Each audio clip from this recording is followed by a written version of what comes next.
This podcast contains potentially adult language, adult themes, definitely drinking, and possibly sexual context.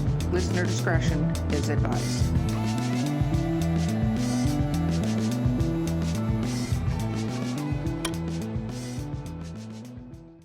Welcome to Drinking with Authors. I'm your host, Erica Lance. My amazing co-host today, who's apparently wearing her wanted poster on her t-shirt, is Valerie Willis. He's in trouble because he kicked the chickens one time too many. I love this shirt. And then, of course, my kid's named Link. So he's like, every time I wear this shirt, he's like, it's me. Make sure he doesn't kick chickens. That would be bad. That's frowned upon. Yes, it is. Okay, so our sponsor today is Skunk Brothers Spirits. DWA10 is the coupon code. Check them out at skunkbrotherspirits.com. And don't forget to like and subscribe. You're listening right now. You obviously can hit the like or subscribe button, or you're watching. Either way, do that. It tells people you love us. Our amazing guest today is Carlyn Montes de Oca. Woo! Woo! And I did that. That was perfect. That was amazing. I love that. I want to just let everybody know that she gave me a cheat because she sent me how to pronounce her name, which was beautiful because we all know how well I pronounce names. Okay, let's talk about what we're drinking. So in my, it's been very used, Drinking with Authors cup, I have, okay, this is totally not healthy and I'm not a doctor, don't do this. So I have a probiotic kombucha that I put gin in. You're probably not supposed to do that, but I did it anyway. I'm going to call it my healthy, still getting over my COVID cough drink. Yeah, don't do this. This is frowned upon, but it tastes really, really good. So, Valerie, what are you drinking? I'm revisiting the Barefoot Fruscata apple and finishing the last of the bottle because somebody's got to. Yes. Today I'm drinking it in a coffee mug that says, of course I talk to myself. Sometimes I need expert advice. And our guest, what are you drinking? Well, obviously I'm on a podcast with a bunch of lightweights because I'm drinking hard kombucha. Oh, Actually, it's called Flying Ember and it's hard kombucha. And I am drinking it out of this beautiful little glass to make it very nice. And yeah, so, but that drink, kombucha and gin, it's like kombucha gin or something, you know? Yeah, no, it's really good. So I actually have the ginger version of the flying one. Oh. Mm-hmm. Yes. And I almost grabbed that. And then I said, it's terrible. People, I should probably film myself going to my fridge and my liquor cabinet going, what am I going to drink on today's show? Because it's really like I'm drunk already before I even get there. And I start scrounging. And I was like, ooh, mixed berry. That looks good. And I'm like, then I went to the liquor cabinet and I'm like, what should I put in this? And I was almost put the lightning from Skunk Brothers, but it's mid-afternoon and I need to not be asleep right after the show. So I was like, you know what? It's afternoon. It's gin time. I'll put gin. And my boyfriend was like, you know, you have the hard kombucha already. What are you doing? And I'm like, too late. Already in the glass. I'm going to share something my husband said to me he said, what podcast are you doing? I said, it's called Drinking with Authors. And he says, do they have a version tomorrow, which is called Hangovers with Authors? I said, no. That would not be nearly as an entertaining show. It would just be all of us potentially laying and moaning or eating like Waffle House or Taco Bell. Like, okay. Not giving away what I do when I'm hungover or anything. No, like not at all. Not a giveaway. Okay. So, Carlyn, for anyone who doesn't know you, what do you write? Well, I would say that I write across genre. I've written 4 books. My first book was nonfiction, and it is called Dog as My Doctor, Cat as My Nurse. And it's an animal lover's guide to living a healthier, happier, and more extraordinary life. So all of my books have some sort of animal theme to them, or there's at least an animal thread running through them. And that first one was really to because I was an acupuncturist at the time and worked with a lot of clients and saw how beneficial having an animal in their life who they had a close relationship to was really great for their health and well-being. So that's why I wrote that book. And then I wrote 2 follow-up books, which were really journals that went with that book. And they were kind of these integrative journals, gratitude journals about how you can find more gratitude in your life with your relationship with your dog or your cat. And those were called, there was a pause for the good stuff, spelled PAWS, for dog lovers, and there was a pause for the good stuff for cat lovers. So those books. And then my new book, which is coming out soon in the fall, is called Junkyard Girl. And it's a memoir of ancestry, family secrets, and second chances. And as I said, there is an animal thread running through, but that's about how I discovered 3 years ago, just because I took a DNA test for fun, I found out I was adopted. And the whole journey. Whoa. Yeah, the whole, that's exactly the reaction I get from most people. Yeah. So that's what that book is about. Wow. Wow. I'm actually a little like, okay. Like So- Erica, Yeah, I mentioned in the book, funny enough, that when I would tell my friends this, they would either say, I have to sit down, or I think I need a drink. So we're already drinking. So I'm gonna Well, take it's a good. little I have a sip. drink. we're drinking. I'm gonna take a sip of it before we continue. Yeah, because that's a big, that's not like a small discovery. That's like a life rattling kind of jolt for a majority of people. Are That your is- it parents is. still with you? Mm-mm.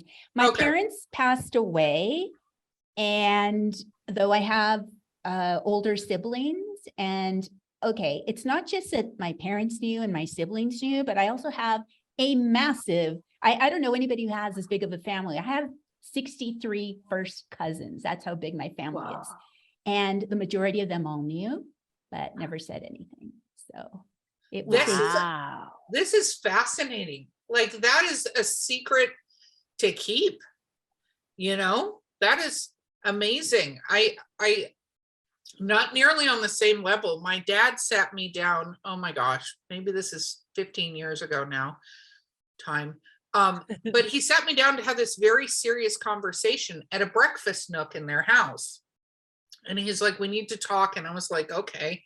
And he put his hands on my hands, and I'm like waiting for like horrific news. Like, I'm waiting, like, what the hell is this? This is way too early. I have 1 cup of coffee. I can't deal with this in the breakfast nook. And he's like, we're not Dutch. So my maiden We're name not is Dutch. Kuiper. So Kuiper is a Dutch name, right? And I was born a redhead. I don't have red hair anymore. This is natural. But I used to have red hair. I had auburn hair, and I had freckles, the whole thing. So he says, we're not Dutch. And I said, okay. And he's like, we're actually Black Irish.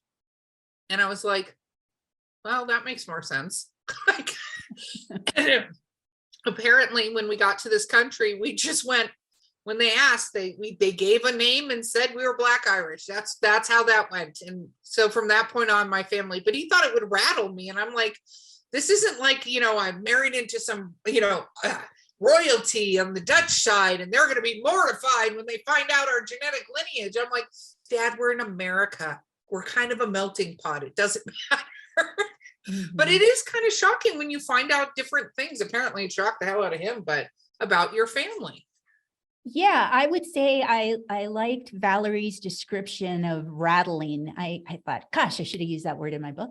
But anyway, yeah, it was, you want me to share with you a little bit about what happened? Sure. If Yeah. you'd like to, this is your podcast. All right. Well, here I and- go then. Yes. And yeah, of course, if they want to really deep dive, it's all in the book, I Yes. assume. So yeah, we'd love to hear a little bit more about this.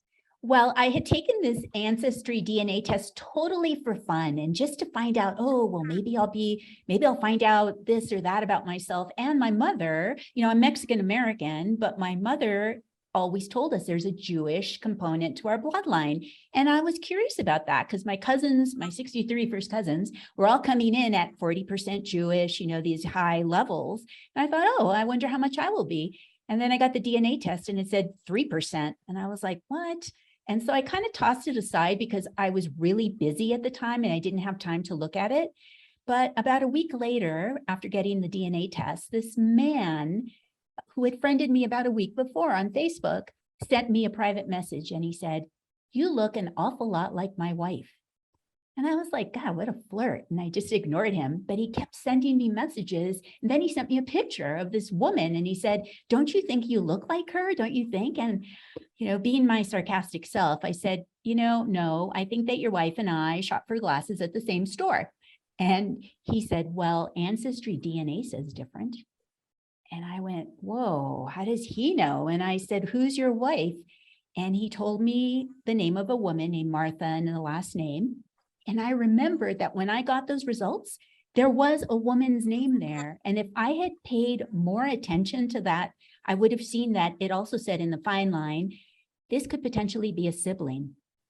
But I didn't pay attention at the time. So that's I just got goosebumps. Like goosebumps. Yeah, like I couldn't imagine getting ancestry.com thing back and being told I have possible siblings elsewhere. Like that is ridiculous. That's that a is so surreal moment. ridiculous. Yeah. And to be honest, part of me was, I didn't even look at that part of it, but part of me looked at the rest of it and I said, well, 3% Jewish, I don't even understand that. I'm putting it aside. So what happened was that his wife reached out to me and she was very polite and said, "I don't want to interfere with your life, but this is the most I've ever seen myself be connected to anybody. And I've been looking for 7 years for family. And I wonder, maybe you'll know somebody who I might be related to, because I have been, estranged from my mother and my brother that I have." And I really felt for her. And I said, well, and then at the end of the note, she said, "Thank you very much for any help you'll give me." And it was something like, "There's always a buried secret somewhere in a family."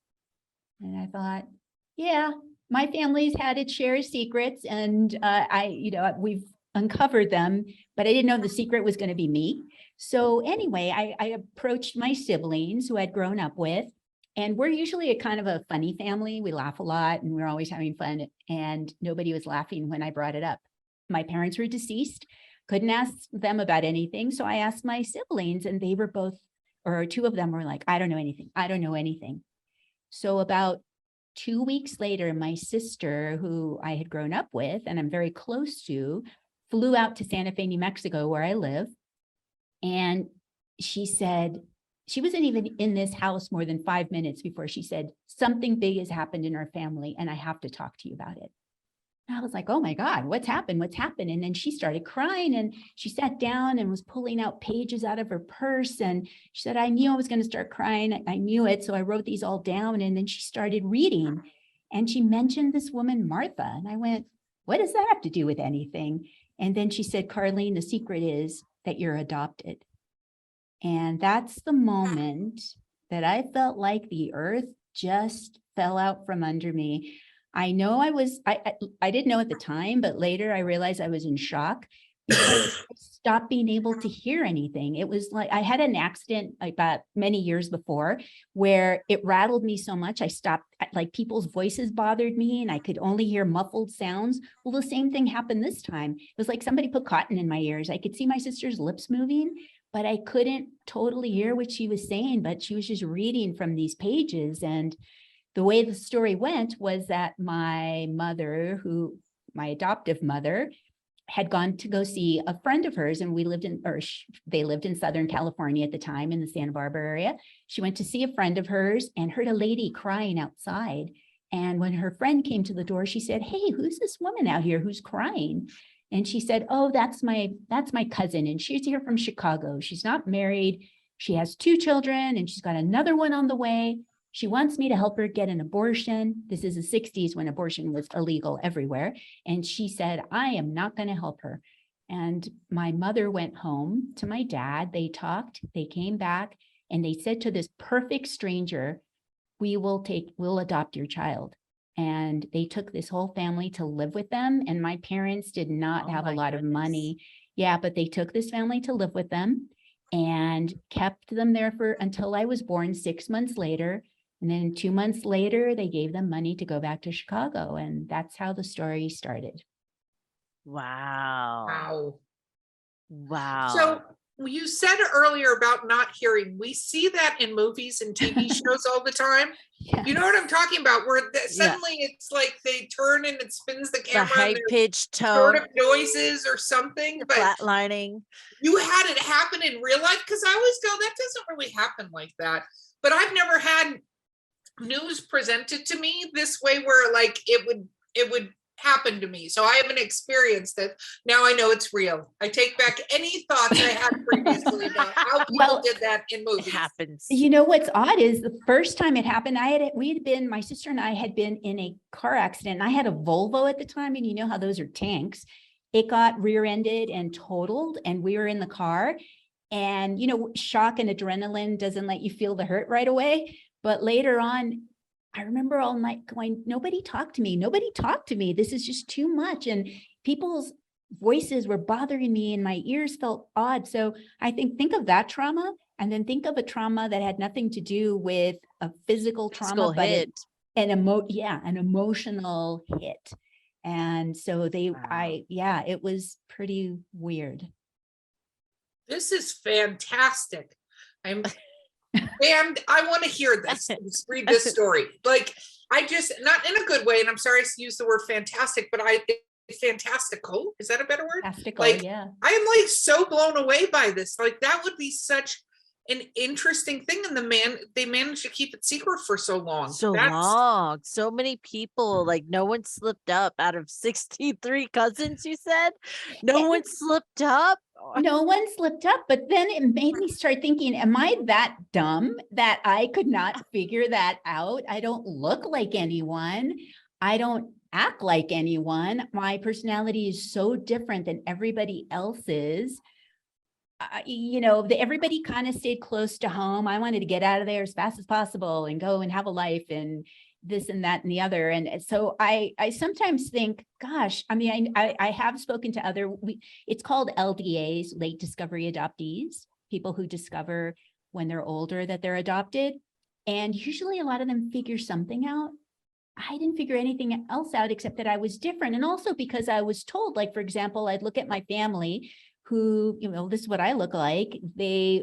My brother, my dad, my brother, my sister, they're very light skinned. My dad has green eyes. They all have dimples, and they have aquiline noses. So it's a very different look. And I always think, why didn't I figure that out? And I would ask my cousins who I was close to, and I'd say, how come I don't look like anybody? And then I remember my cousin Marty saying, because she knew, and she said, oh, you look like Ray, who's my oldest brother. And I'd go, okay, well, he doesn't look exactly like either of my parents either. Yeah, maybe I do. But the other thing too is my brothers are 6'4", 6'3". My sister's 5'6". I'm 5'2" and 3/4. Yay. So yeah, I mean, it was there in front of me all the time and I never saw it. Yeah. Well, that also shows the level in which your family adopted you, per se.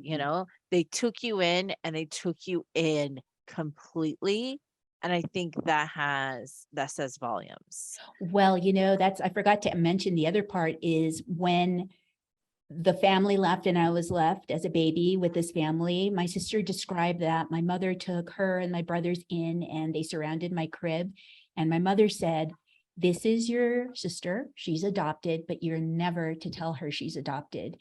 Because it was the 60s and there was stigmas around children out of wedlock. And my parents were actually from Mexico, where it was a lot worse for kids out of wedlock. And she said, people will try to hurt her, so never tell her. So that's how that, and my siblings did what my siblings always did. And what my 63 first cousins always did with my parents, because they were the matriarch and patriarch of our family. They did what they were told. And it kind of, my sister always says, because I've said to her, I'm not even going to ever ask her again because it's just too hard. But I say, why didn't you tell me? I would have told you. Okay, maybe not when my parents were alive. I get it. That's the way my parents were. I get it.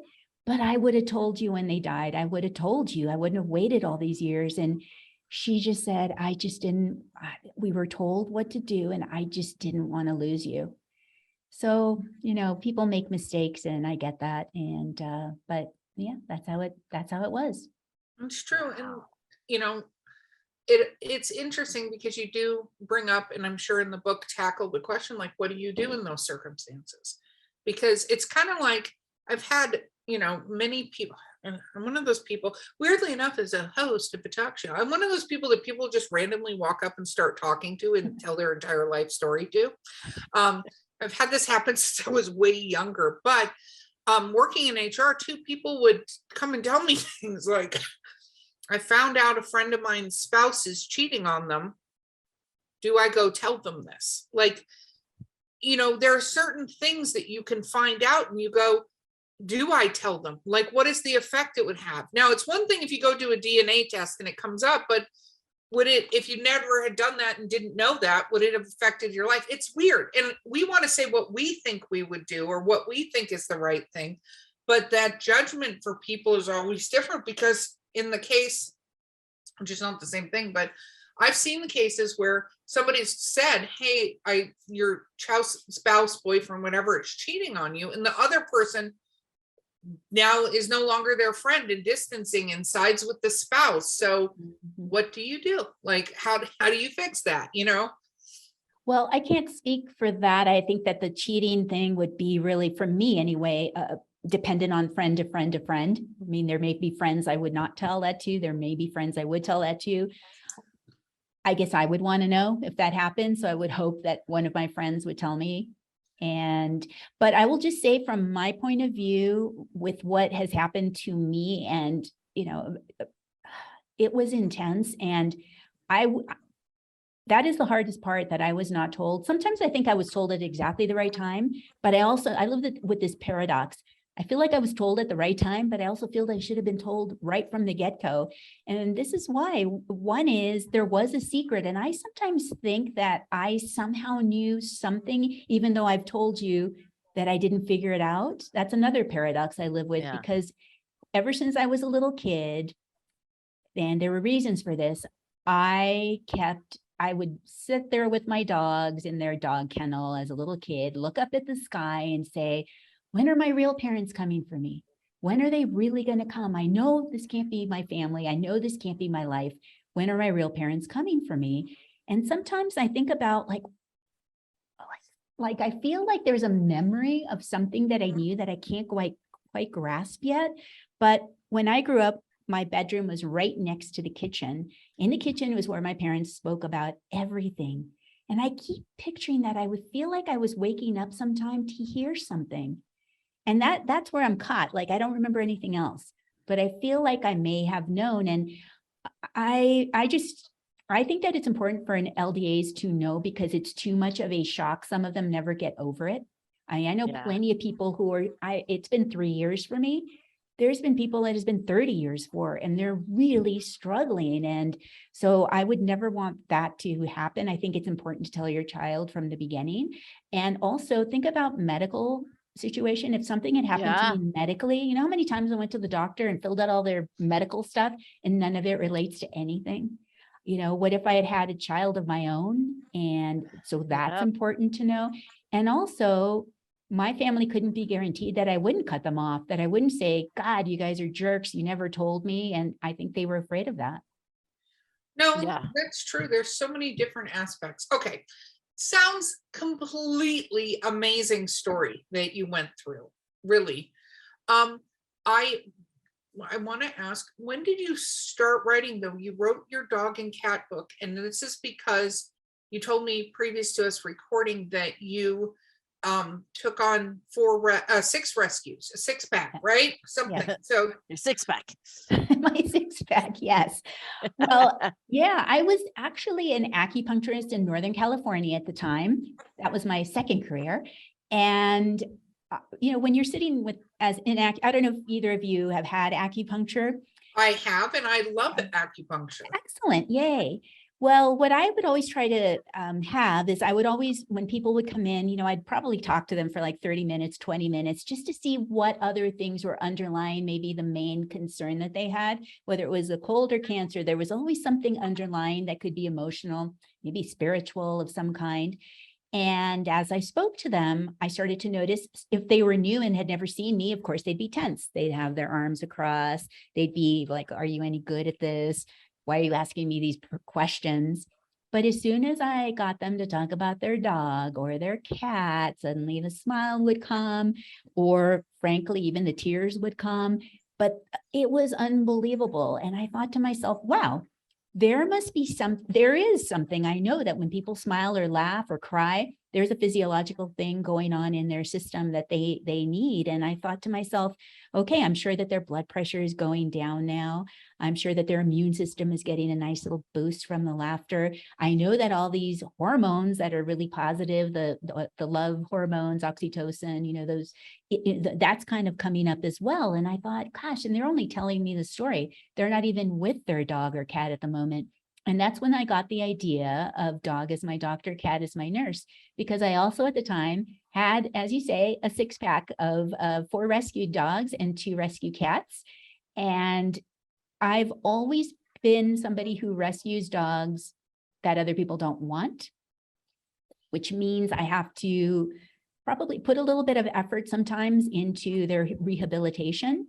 And what I had learned was, any of you heard of Cesar Millan, who's a dog Yes. whisperer? Oh, yeah. I love watching his show. Okay, so I took my dog Roxy because I adopted her, and she was from South Central Los Angeles, which is kind of the hood in LA. And she was a tough dog, and I was having trouble because she was aggressive and all these things. So way back when Caesar was just beginning, I took her to see him with a group of 15 other people. They had a very small group, and it was at this horse ranch in North Central California. And when I got there, Roxy, my dog, was like, "Rah, rah, rah." She was like getting really angry at the other dogs. So I took her aside.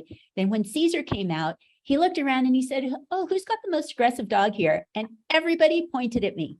So he said, "Can I borrow the dog?" And I said, "Sure." And I gave him the leash, and Roxy was just trying to nip at him. And then she found out she was getting further from me. So she started trying to get back to me. And then he said 2 other people who have 2 other aggressive dogs. So he had 2 dogs in one hand, Roxy in the other, and he just started to walk. And my dog was the worst. Oh, she was bad. But then as soon as he turned the corner and passed a tree and came out the other side, maybe in 3 seconds, they were all walking happily together. And you could hear the whole crowd gasp, including me. And then he came up to me and he says, "Now you do it." And I went, "Okay, I don't know what I'm doing, but here." And I tried to walk everybody. And then he says to me, "No. Why are you so tense?" And I said, "You know what? Because I know what she's capable of." And he said, "Well, if you want her to get better, if you want her to be a balanced dog, you've got to let all that go." And that happened yesterday. From now on, you never walk that dog being angry, tense, stressed, any of that. You walk her with a balance, you go meditate, do whatever you need to do to get yourself balanced before you walk that dog. And that's how she will heal. And it was the first time I understood that whatever I was feeling, she would feel it like 1,000 times more. Big impact. Big impact. Yeah, exactly. So I had the clients in my acupuncture practice. I had these dogs that I was trying to rehabilitate. And that's when I came up with this idea for this book, because in trying to help them and rehabilitating them, I, in a sense, did that for myself. And I saw the powerful impact it could have on me. And not only me, but I started interviewing all sorts of people who had similar experiences, from people who had cancer and their dogs never left their side, or their cats lay on their bed, and just help them through this excruciating time. People had breakups, people were living with other people who were ill, and how even their cats would get them to go out on a walk. So that's where that whole book came from, and that idea came from. I think that is amazing. It is. That really is. Okay, we actually have to take a quick break. We'll be right back with Drinking with Authors. Sample locally sourced, quality distilled spirits in the beautiful Columbia River Gorge. At Skunk Brothers Distillery, we're family owned, brewing small batch grain to bottle spirits, just like our grandfather did back in the Prohibition era. From handcrafted bourbons and moonshine to flavored blends and cordials infused with local fruit. Join us for a tasting tour and buy Skunk Brothers spirits straight from the source. It's all in the family at Skunk Brothers Spirits, located in Stevenson, Washington. Okay, we're back. So before the break, you were talking about the first book. When did you actually start writing or find a passion for writing? Because a lot of us, the stories go way before the time we actually started working on a book. Some not. Some people are like, I decided to write a book, and I did. Now it's like on the New York Times bestseller. Who I'm like, are you? I want the other numbers from you. So I wanted to be a writer ever since I can remember, but there was a lot of things that are keeping me back, and mostly it was my self-limiting beliefs. Oh no, I'm not good enough. Oh no, I can never do that. And my first career was actually as a film editor, working on movies like Honey, I Shrunk the Kids and Three Men and a Little Lady back in the day. Oh, wow. And yeah, so I liked storytelling, and I liked, I love movies. I still love movies and really great TV shows and whatnot.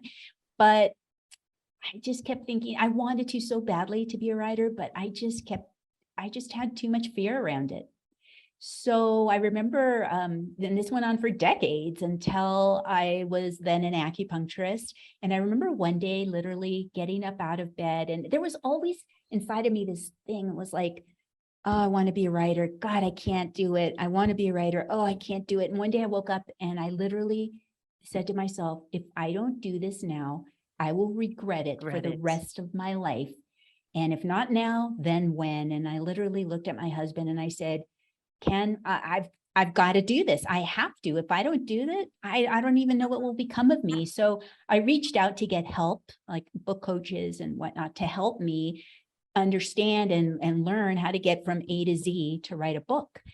And it was a pretty amazing thing in that book won several awards. It became an Amazon #1 bestseller. I did a lot of media around it, and that gave me a lot of confidence. And that taught me like, well, you did that once. Let's see if you can do it again. That's very cool. I think that's awesome. And I think a lot of awesome. people get imposter syndrome. I was recently talking to another author, and that's exactly what she was experiencing. She's published, I want to say like 8 books or something, and done really well. She's an amazing writer, but she'll start getting in her head in the middle of a book and like, maybe I'm not good enough. Maybe I should stop doing this. And so I told her to put a little Erica on her shoulder that looked at her and go, what the hell are you saying? Stop it. Just keep writing. Stop being annoying. And so I literally kept writing down, like in the beginning when I struggled, I was like, all right, I want to make a mantra to stop this, that every time I think that, I now have to write a whole page of don't be your own obstacle. Don't be your own obstacle. If the only thing stopping me from doing a thing is something I'm thinking, then I should do the thing. Absolutely. And I've also, because of podcasts like this, where you're listening to a lot of other authors, you realize you're not so alone in your experience. I'm not unique in what I just described. I think probably, I don't know, maybe 95% of authors feel the same way. I hear it all the time on podcasts, and that makes me feel like, oh, well, I'm not unique then. I'm not alone. They all had that, and look what they did. So especially during the first draft where you're writing something that's not exactly stellar. And it's your first book and you're not confident. And if there's no wrong or right way. There's no wrong or right way. Right. So and what did I hear? That the first draft is just, you're supposed to toss that. And as soon as I'm taught these things, and I'm like, okay, I get it. So I've let go a tremendous amount of the other stuff and of the self-limiting beliefs. And I also feel at this point, like I'm doing the best I can. This is the best I can, and that's all I can do. That's very true. So this book comes out here shortly. What is the date the book comes out? November 2nd, 2022, and which happens to be my dad's birthday, which is why I chose very that. cool. Yeah. It's also National Adoption Month, so there's a lot of specialness around, I think, that date. That is very awesome. That was clever. So what are you working on now? You There's know always what? The next book. There is, and my list is so big. I started off saying that I write across genre. So it's sort of like take a step every time. So I started with nonfiction, which isn't to say I won't do another one, but then memoir is technically nonfiction, though this book I know because people have told me it reads like a novel. So it's getting me ready to write fiction. But I have decided not to put a lot of pressure on myself to figure out the next step because there's so many books I want to write. So what I've decided to do is once my book launch is over, which there's a lot of work to get ready for that book launch. I mean, I'm working, for me, 7, 8 hours a day, 7 days a week to just get ready for that. But I'm thinking, okay, once, mid-November, Thanksgiving kind of rolls around, I can take a little bit of a break and just read, because somebody told me they read my book, this memoir, and said, have you ever thought of writing cozy mysteries? And I went, no. But then I thought, so then I went and got a bunch of cozy mysteries and I'm like, what are they talking about? So I decided to read them. And so I have a big pile of books I want to read. And that's what I'm like looking forward to. So in January, I will figure out what the next book is, though I do want to do an audio version of Dog as My Doctor, Cat as My Nurse, as well as Junkyard Girl. So that'll keep me a little busy for a while. No, that's true. That's, yes, that's always fun. I think that's exciting, especially getting into the fiction world and mysteries. Mysteries are a fun thing to write, especially cozy mysteries now are really a popular genre. Huh. Okay. Well, yeah, I don't know enough about it. I went to our local library had a sale and I got all their cozy mystery books. So we'll see. There's usually a hint of a romance, but there's no obligation for a romance. And I think the appeal with cozy mysteries is that it has the same stipulation as a romance or a Hallmark movie, because it's going to end on a happier note. You know that no matter how rough or crazy or scary things get in a cozy mystery, that at the end, it's going to have a happy or good ending. So it's kind of nice to go in the roller coaster ride knowing that you're going to come out laughing. Kind of. You mean like kind of like Game of Thrones, right? Don't get me started about Game of Thrones. I had to warn my daughter. I'm like, don't watch season 8. And she's like, no, I watched it. And she's like, I really wish I'd listened to you. I mean, there's a point in about season 6 that you should probably just stop and then you'll feel good about it. You know what I mean? I've watched Game of Thrones 3 times all the way through, and I'm watching what is it called? House of Dragons. Watching the House of Dragon, I really enjoyed those books. Excuse me. I really enjoyed those books. I really enjoyed a lot of the first season. I know they changed some things, but anybody who starts to understand, you did film editing. If you ever did a novelization to a film, there's not that many pages of script, really. Even if it's 120 pages of script, I keep telling people, like, if you looked at a script page, if you get a quarter of a page of actual text on it, you're lucky. Like, it's, so you got maybe 30 pages out of that book just went into the movie. That's, how it works. And so people are upset about changing things, but then it got weird. So it got weird. And then it got weird. So you're publishing, were you traditionally published the first book or self? I did a hybrid publishing with She Writes Press. And I'm glad I did that the first time because I didn't know how to do anything. And what I did was I signed up with them in order to learn. So I was following every step of the way. How did they do this? How did they do that? How did they do this? And for the last 5 years, I have been studying publishing as much as I possibly can to learn all the ins and outs, because it's such a fluid and it's so ever-changing publishing. So I always try to keep up as much as I can. I listen to a lot of podcasts. I read a lot of books. I belong to the Independent Book Publishers Association. So I keep up as much as I can to learn. I tell people all the time, every 3 months, some major change hits some part of it. It's amazing how much it's evolving, just trying to keep up between the technology and the readers and the authors who are coming in. So, and for the first book, I felt when it was done and I felt like, oh, I have a good book here. It's a good product and whatnot.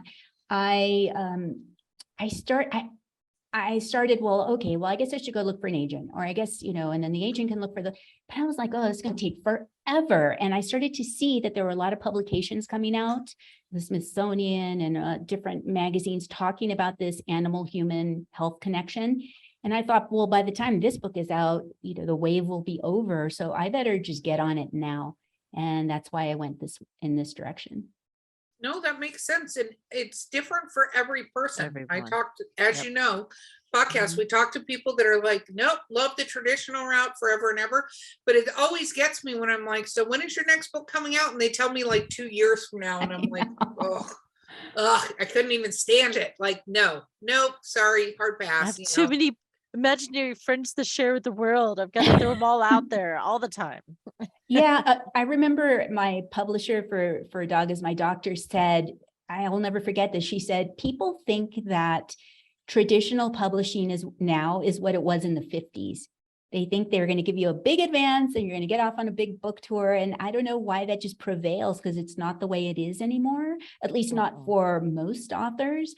Like even for I did a book tour for my first book, but I put that together. Yeah. I did all this media that I did it like over 100 different media, opportunities, from TV down, to TV to everything, but I put it together. So, it's a lot of work, but it can be done. And and it's the same with this book. When I finished it, and I knew I had a really good product, but I started doing the agent thing and I started to see, God, this is going to take forever if I get one, and maybe, or maybe not, they will publish it. And am I going to like the book cover? Do I really want to give up the rights to something that's so personal to me? All those things. And then somebody I knew who was in the know said, right now, memoir is not the biggest thing that they're looking for. Number two is that everybody wrote a book during COVID. So they are being bombarded.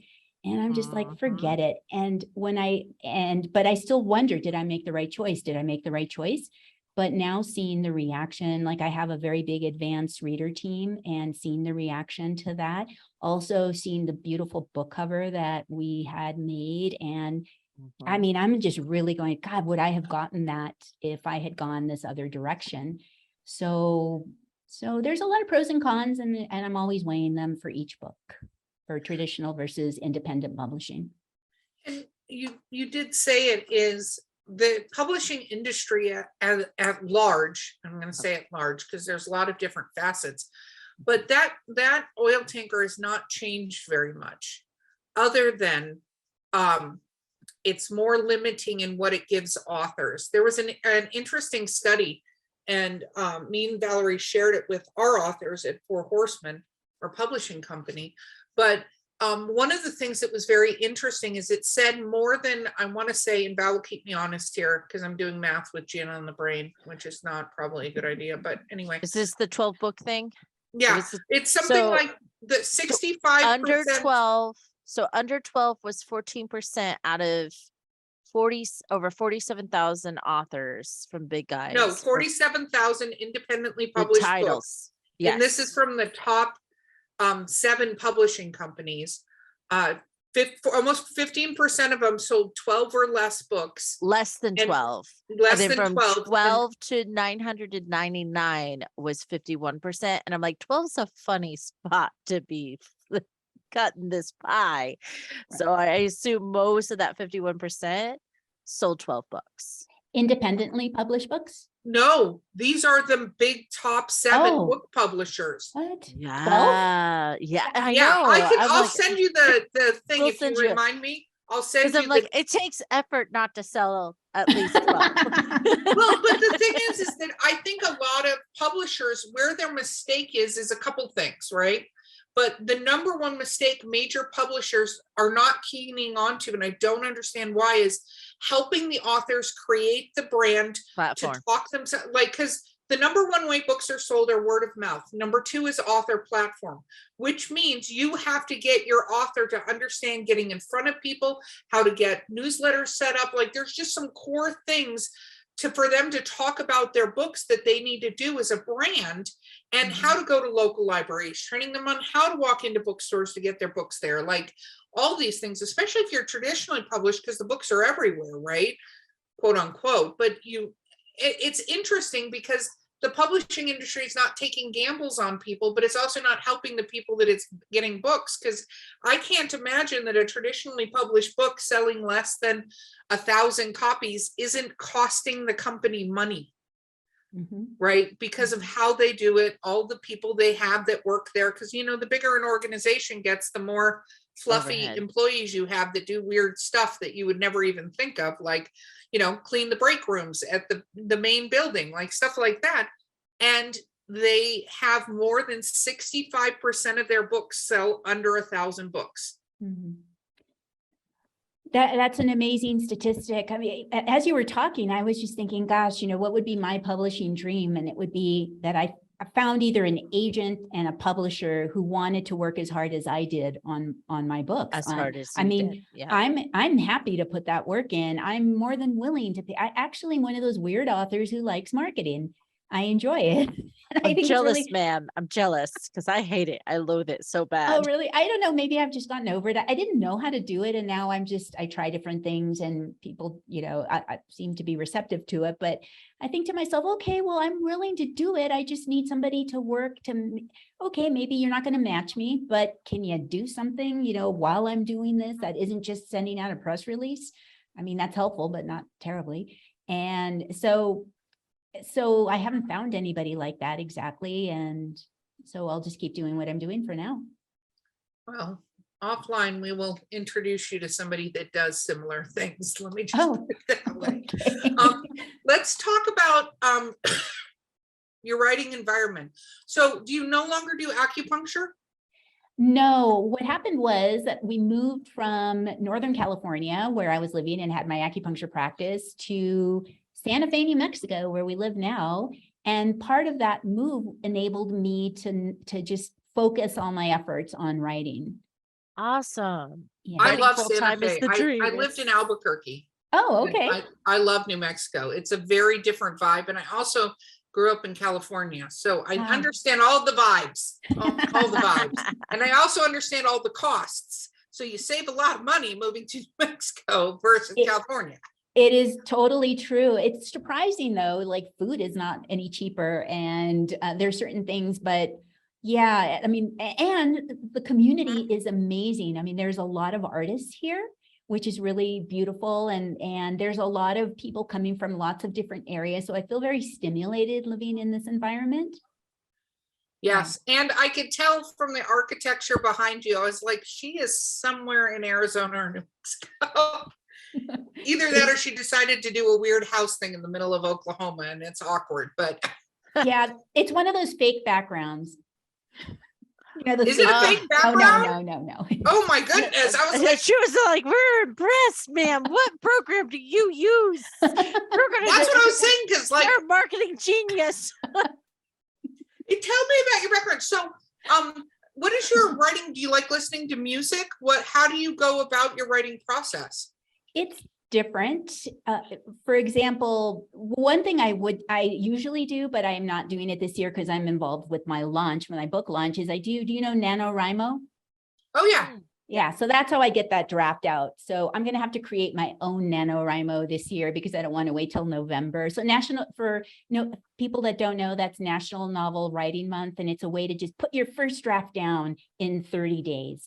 And So it's NaNoWriMo.com or .org. I can't remember. I don't know, but it's NaNo Wrimo, WRIMO. Even if you don't, and this is advice I give away often, if you're out there, it's NaNoWriMo.org. Even if don't be intimidated by the 50K goal. You don't have to hit that goal, but being able to reach out and find your local, like within reach community, it is a great place. It's also a great online resource where you can talk to other writers, both new and veterans, at the ease of a couple of clicks. I use it as resetting my my writing habit, because by November or by the end of the year, I start to fall apart a little bit. And I'm like, okay, I have gotten out of the habit of writing. I need to fall back into the habit of writing. And Nano gets me there. But early on in my career, I discovered NaNoWriMo thanks to a UK friend. I signed up, realized there was a local chapter in my town that I didn't realize that was there. And ever since that moment, it has changed my career for the better. I started going to open mics. I started joining a lot of the critique partners, and there was free workshops that I had no idea were happening in my backyard. It's a really good resource. So Sorry, I had to do my little No, rant that's about Nano. great. Yeah, that's awesome. So that's what I do, but I usually start several months ahead of time thinking, what's the next one? What's the next one? And as I said, I have a list of things. So I'll choose something. I'll usually try to get a draft out during NaNoWriMo month, and then I let it go for a little while. Then I start looking at it again with fresh eyes, maybe a month later. When I'm writing, I don't use music. When I'm thinking and kind of maybe putting it down, because I like to brainstorm a lot, that's when I do music, and I have playlists like, oh, and in fact, when I'm listening to Pandora during the day, I'll go, oh, that's a good part for that scene. And then I write it down, and I keep a little list in case I need, because music really inspires me. And I feel like, oh, I'm in that scene where I'm, marching across whatever. So I do use music that way. It's not this room, but I have another cool little room. That's my writing room that has these, like, see those little, things, but the doors are like that. Yeah, the doors are actually like that. So they look like surfboards. But so I work in that room. My dog is with me. And she gets me to take breaks when I need it. She somehow senses that and starts nudging me. And then we go outside. I try to take a little bit of a break, 5 minutes every hour, just for good health, because my back oftentimes just gets tired of sitting there. And let me see, I guess it would depend on which book I was working on. I try not to get distracted during the time that I'm writing. And I usually have a goal. That's why NaNoWriMo helps. Because I'll say, okay, I have to get 1,700 words down on paper today. But one thing I learned, which has been very helpful, is I go for a hike every morning with my dog. And when I'm writing, I just go, okay, whatever it is, what's happening? And then I just start talking into the cell phone and taking notes, just talking, whatever's coming down. So by the time I get home, I've got a bunch of stuff that actually can be some of the words in that I would have accumulated that month. So I have found that just thinking as I'm walking, because walking is just, you're not doing anything, you're just kind of observing. And I think it opens your mind to any ideas. And if you ask the question right before the walk, like, what is this character supposed to do in this scene? Your brain will start giving you the answers or the possibilities. So I have found that to be very helpful for me.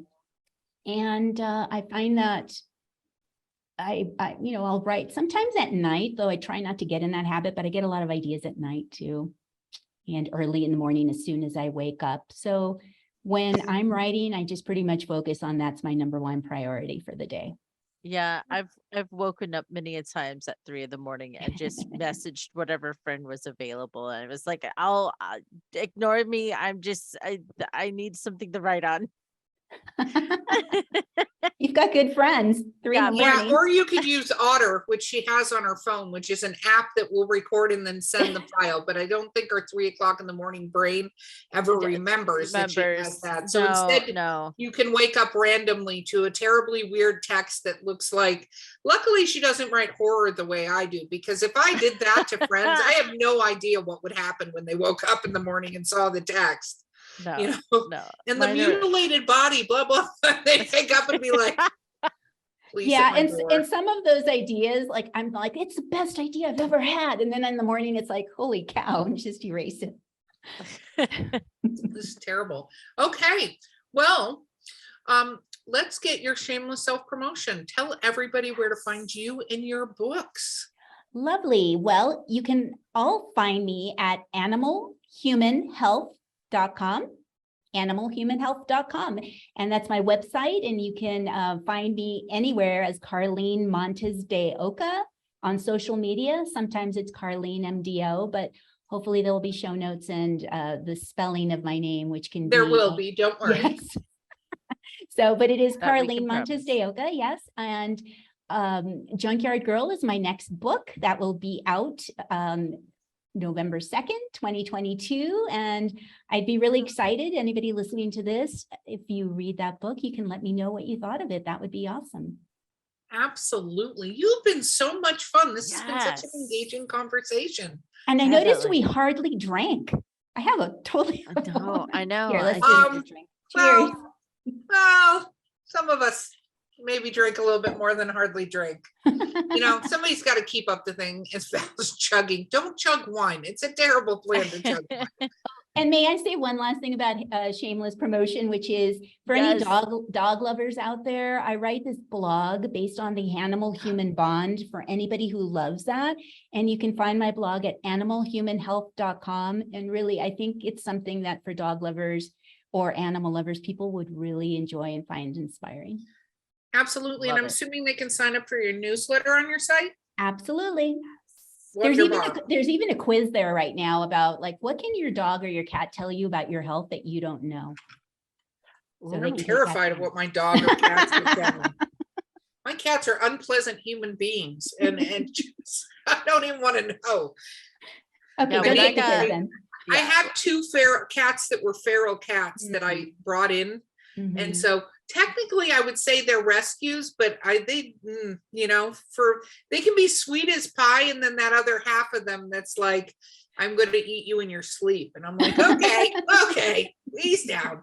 I know, like when I'm over at your house, when everyone's still awake, they like avoid me like the plague. As soon as Erica's in her room and shuts the door, they rush me and want to love on me. And I'm like, what is this? Is this closet love time? Like, Maybe They during have the to day. maintain that tough exterior, Val. That's what it is. Yes, they they're can't show street mom their cats. weakness. I love cats. They're so awesome. Cats, they definitely are their own thing. So it has been wonderful, Carlyn, having you on the show. Thank you again. This has been Drinking with Authors. I've been your host, Erica Lance. Our sponsor today has been Skunk Brothers Spirits. Coupon code DWA10. Check them out. Don't forget to like and subscribe. And of course, now that you've been drinking with us, leave us a review. We'd love to hear what you think. And unless you're talking about Val, then you can just email her directly. I'll send the email in the What? show notes. Just kidding. I would never Not do like that. they can't find it anyway. That's true. They could. My amazing co-host today has been Valerie Willis, and we will see you guys next time. Next Bye. time, guys.